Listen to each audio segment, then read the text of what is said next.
हरे Krishna, Radhe Radhe friends. तो स्वागत है आपका वापस से मेरे चैनल पे। आपने मेरा पुराना व्लॉग देखा होगा जिसमें मैंने ये झूला लगाया था, इसकी सजावट की थी, देन मैंने भगवान को झूला झुलाया था सावन की शुक्ल पक्ष की एकादशी, पुत्रदा एकादशी पर। तो ये जो व्लॉग है ये है सावन की पूर्णिमा का, क्योंकि सावन की पूर्णिमा पर भगवान का श्रृंगार करा के उनको झूले पर विराजमान करा के उनको झूला झुलाया जाता है। तो देखिए, ये जो फूल है मैंने उस दिन लगाए थे, ये अब सूख चुके हैं, ऑलमोस्ट ये पूरे सूख चुके हैं। तो ये जो है ये मुझे चेंज करना होगा, ये देखिए।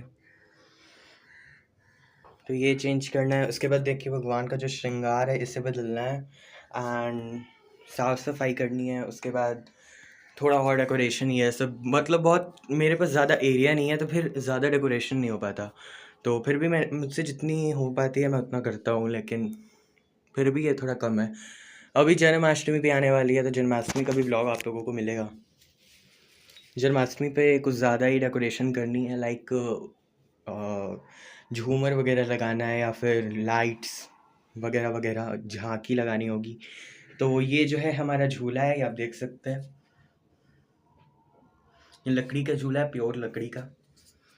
और यहाँ पे भगवान बैठे हुए हैं, मेरे छोटे वाले केशव और राधा रानी, देखिए। और यहाँ पर एक जो है एक छोटा सा फूल का वो रखा हुआ है, कह सकते हैं मटका। तो अभी ये जो है सुबह की पूजा है, तो सुबह की पूजा में हम लोग ज़्यादा कुछ नहीं, बस भगवान का स्नान करवाएंगे। स्नान करवाने के बाद भगवान का श्रृंगार कराएंगे। श्रृंगार कराने के बाद भगवान को भोग लगाएंगे और भोग लगाने के बाद फिर भगवान की आरती करेंगे।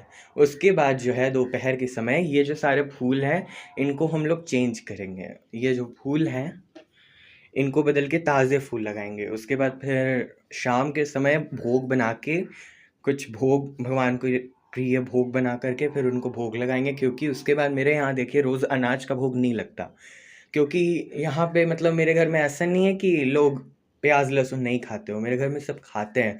तो इसीलिए किचन में भोग बना करके रोज़ भोग लगाना ऐसा हमारे लिए पॉसिबल नहीं है। तो इसीलिए हम लोग ऑकेजनली भगवान को अनाज का भोग लगाते हैं। लेकिन आज जो अनाज का भोग लग जाएगा उसके बाद नहीं लग पाएगा, क्योंकि 8 दिनों बाद जन्माष्टमी है और जन्माष्टमी पर कभी भी भगवान को अनाज का भोग नहीं लगाया जाता है। ना ही खुद खाते हैं, ना ही भगवान को भोग लगाते हैं। तो चलिए साफ़ सफाई करते हैं। तो ये जो है भगवान को जो पुराना माला पहनाया है, इस माला को हटाएंगे। देखिए, भगवान को कभी भी बासी फूल नहीं चढ़ाते हैं। भगवान के जो फूल हैं, फूल मालाएं हैं, उन्हें चेंज करते रहते हैं, क्योंकि बासी फूल जो है वो सूख जाते हैं, उनसे सुगंध आनी बंद हो जाती है, ख़त्म हो जाती है, वो ताज़े नहीं होते। तो फिर भगवान को ऐसे पहनाना सही नहीं है। तो देखिए माला, फिर ये जो पहले दिन का थोड़ा सा हमने प्रसाद रखा था, देखिए वो है। इसमें चींटियाँ लग जाती है, माइंड मत कीजिएगा, लेकिन इसे हमें ढक के रखना पड़ता है। ढक के रखने के बाद भी जो है इसमें चींटियाँ लग ही जाती हैं। तो ये जो है ये चांदी का है, तो इससे भी हम लोग साफ़ करेंगे। तो ये देखिए हमने जो है सफाई कर ली है, सारे मालाएं हटा दी हैं। बैकग्राउंड से अगर कोई साउंड आ रहा है तो उसे इग्नोर कीजिए, क्योंकि मेरा घर एक्चुअली थोड़ा सा छोटा है, तो यहाँ पे ज़्यादा एरिया नहीं है कि पर्सनली हम लोग वीडियो रिकॉर्ड कर सकें। तो ये देखिए सारी फूल मालाएँ हटा दी गई हैं, झूले पर से भी, मंदिर पर से भी। अब जो हम लोग भगवान का स्नान करवाने वाले हैं, तो ये है मेरे बड़े वाले कन्हैया जी, और इनको हम लोग स्नान के थाल में बैठाएंगे, देखिए। उसके बाद ये है दक्षिणावर्ती शंख। दक्षिणावर्ती शंख से भगवान का स्नान करवाया जाता है। तो इसमें देखिए हम लोग जल भरेंगे, और जल भरने के बाद भगवान के ऊपर ओम नमो भगवते वासुदेवाय मंत्र का जाप करते हुए भगवान को स्नान करवाएंगे। तो सबसे पहले देखिए भगवान को जल से अभिषेक करवाया जाता है, और जल के बाद दूध से अभिषेक करवाया जाता है। तो ये देखिए मैंने साइड में दूध रख रखा है, इस दूध को हम लोग शंख के अंदर डालेंगे। इसके बाद इस दूध से हम लोग भगवान का स्नान करवाने वाले हैं। देखिए ओम नमो भगवते वासुदेवाय मंत्र का, या फिर आप अगर आपको कोई मंत्र आता है तो आप उस मंत्र से स्नान करवा सकते हैं, या फिर भगवान का बस कृष्ण कृष्ण या राधा राधा नाम लेकर के भी भगवान का स्नान करवा सकते हैं। उसके बाद देखिए किसी भी चीज़ से स्नान करवाने के बाद हम लोग भगवान का स्नान जल से ज़रूर करवाते हैं। तो ये हम लोग जल से स्नान करवाएंगे।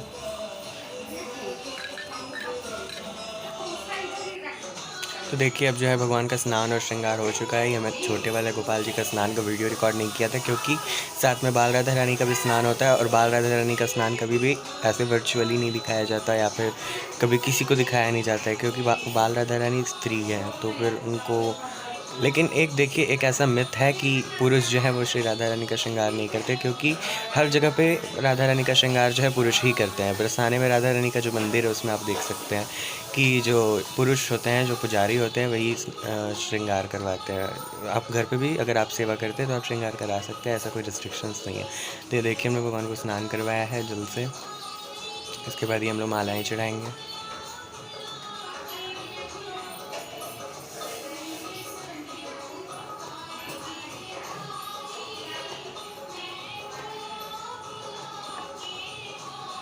ये देखिए, तो ये कैमरा से रिकॉर्ड करते वक्त जो है ये सब कर पाना बहुत हार्ड होता है, तो इसीलिए कैमरे में सारा चीज़ दिखाना बहुत ज़्यादा मुश्किल है।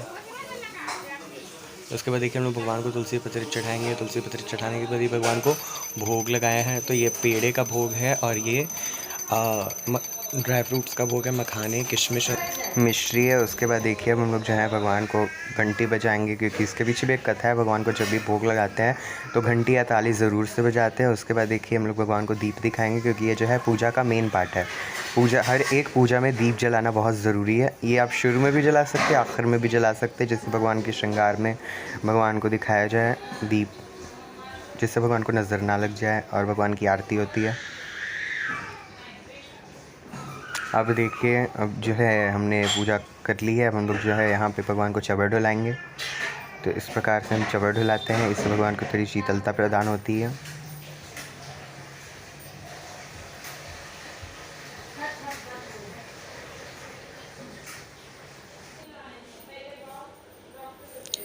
तो देखिए अब हमने जो है भगवान की पूजा कर ली है।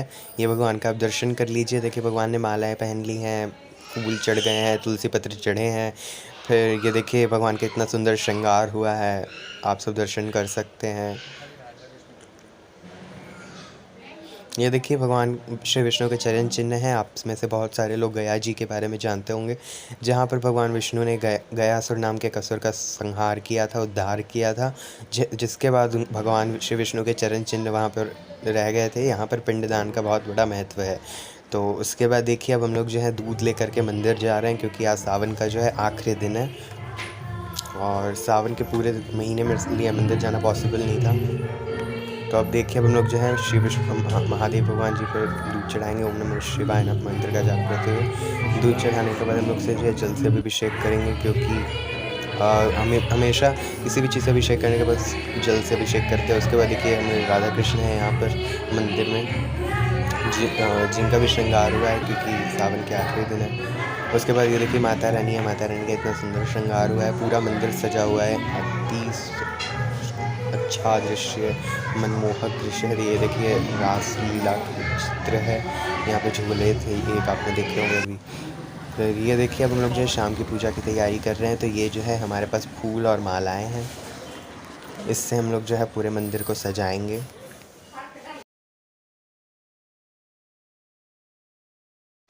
तो अब जो है दोपहर के 4 बज रहे हैं, और अब हम लोग जो है भगवान की जो मंदिर है उसकी सजावट करेंगे। सो यहाँ जो है खिड़की बंद थी, भगवान दोपहर का विश्राम कर रहे थे। फिर अब हम लोग खिड़की खोलेंगे। देखिए अब यहाँ जो है सजावट होगी। तो मेरा प्लान कुछ ऐसा है कि जैसे पिछली बार सजावट थी, इस मंदिर को हमने सजाया था, उसी प्रकार से सजाया जाएगा, और इसको भी कुछ उसी तरह से, बस थोड़ा बहुत मॉडिफिकेशन करते हैं। तो देखिए कैसे होगा। तो गाइस अब आप लोग देख सकते हैं कि जो मेरा पूजा रूम का जो है वो हो चुका है। एक्चुअल बात ये हुई कि देखिए श्रृंगार, ये मुझे पता नहीं था कि कोई आइडिया नहीं था कि डेकोरेशन में इतना टाइम हो जाएगा। एक सेकंड रुकिए। ये देखें, ये जो है 6 बजने का है, 5:45 बज रहे हैं, और स्टिल जो है अभी मतलब मैंने 4 बजे स्टार्ट किया था, और ये जा कर के अभी कंप्लीट हुआ है। देखिए ये भी मुझसे सॉल्व नहीं हुआ। ये प्लीज़ कोई कमेंट में बताइए कि इसको कैसे सॉल्व कर सकते हैं, ये बहुत ज़्यादा कॉम्प्लिकेटेड है। उसके बाद देखिए फिर ऐसे हमने लाइट्स जो पहले से ही लगी हुई थी, फिर ये हमारी लड़ियाँ हैं, फिर ये जो है हमारा झूला है। देखिए अभी हम लोग भगवान को जो है इसके ऊपर विराजमान कर पाएंगे। उसके बाद भगवान को श्रृंगार करेंगे पुष्पों से, उसके बाद उनकी आरती करेंगे। तो ये देखिए हमारे राधा माधव भगवान जी हैं और ये उनका मंदिर है। देखिए मुझसे ज़्यादा I am not much creative, मैं ज़्यादा क्रिएटिव नहीं हूँ कि मैं ज़्यादा सजावट कर सकूँ। मुझसे जितना हो पाता है मैं उतना कर लेता हूँ। देखिए आप लोग कमेंट सेक्शन में ज़रूर से बताइएगा कि ये जो है कैसा लुक लग रहा है। अभी इसके आगे भी और भी बहुत कुछ होना बचा है, तो बने रहिए इस वीडियो में हमारे साथ। राधे राधे। तो भगवान को धारण कराने के लिए हम लोग जो है मालाएं लेने आए हैं। ये रोड साइड पे जो हमारे यहाँ मिलती है मालाएं, हम लोग भी यहीं से परचेज़ करते हैं। फिर जो सजावट की मालाएं होती है वो एक दुकान से लेते हैं। वो अपने बगल में एक मंदिर देखा था। अभी देखिए 6:30 बज गए हैं और अब जो है हम लोग भगवान की मेन पूजा स्टार्ट करने वाले हैं। तो ये देखिए ये है मिठाइयाँ, ये है मालाएं और देखिए मिठाई है। अब देखिए अब जो है हम लोग ये सब जो है कटोरियाँ हैं सुबह वाली, वो सब हम लोग हटाएंगे और फिर इनमें फिर से नई मिठाइयाँ, नए भोग, नया जल लगाएंगे। देखिए भोग लगाने के बाद हम घंटी भी ज़रूर से बजाएंगे, क्योंकि घंटी के बगैर भगवान को भोग नहीं लगता है। उसके बाद देखिए हमारे पास एक प्लेट है, ये चांदी की प्लेट है। इसके ऊपर हम लोग जो है स्वास्तिक बनाएंगे चंदन से।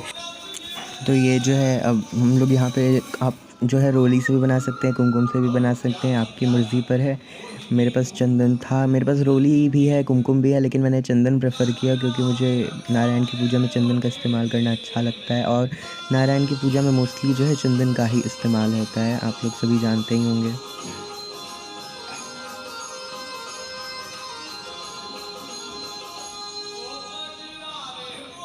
तो देखिए ये हम लोग स्वास्तिक बनाना प्रारंभ कर रहे हैं।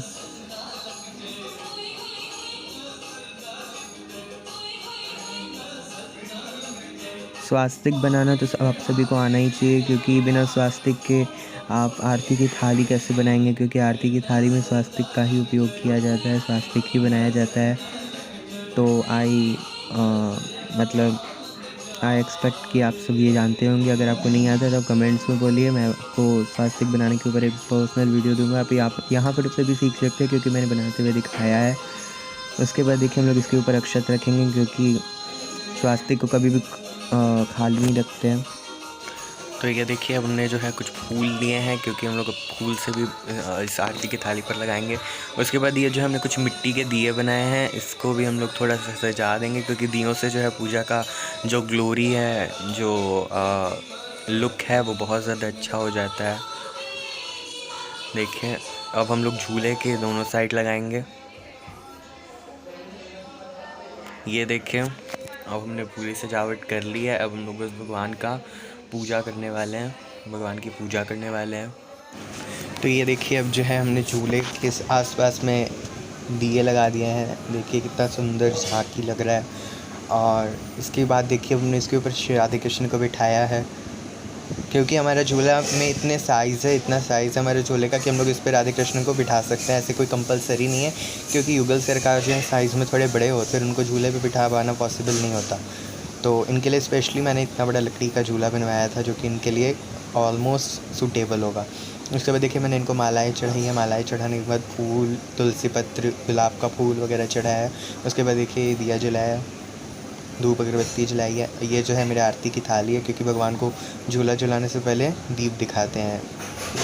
आपको जो मंत्र आता है वो मंत्र बोलते हुए दीप दिखा सकते हैं, क्योंकि दीप जो है कभी भी चुपचाप नहीं दिखाते हैं। तो आपको अगर कोई मंत्र आता है तो मंत्र बोल सकते हैं, या फिर आप सीधा हरे कृष्ण बोल सकते हैं, हरे राम महामंत्र का जाप कीजिए, या फिर श्री कृष्ण बोल सकते हैं, राधा राधा बोल सकते हैं, या ओम नमो भगवते वासुदेव। आपको जो मंत्र आता है वो मंत्र का जाप कर सकते हैं। आप लोग कमेंट सेक्शन में ज़रूर बताइए कि आप लोग एक दिन में कितनी मालाएं जाप करते हैं। तो ये देखिए हमारी इस झांकी की छोटी सी लुक।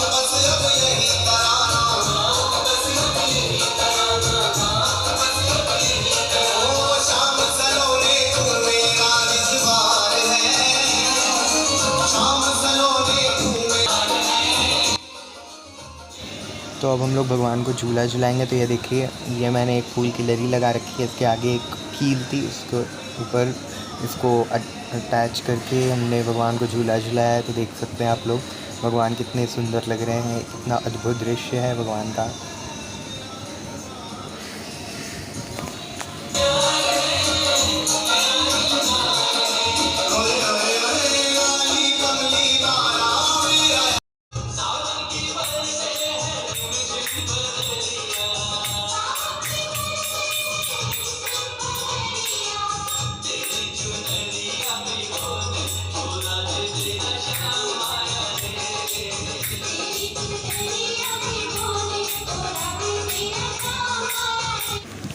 तो भगवान की जो पूजा है वो हो चुकी है, और आप लोग हमारे चैनल से जुड़े रहे जिससे आप ऐसे ब्लॉग्स को देख सके। राधे राधे, हरे कृष्ण।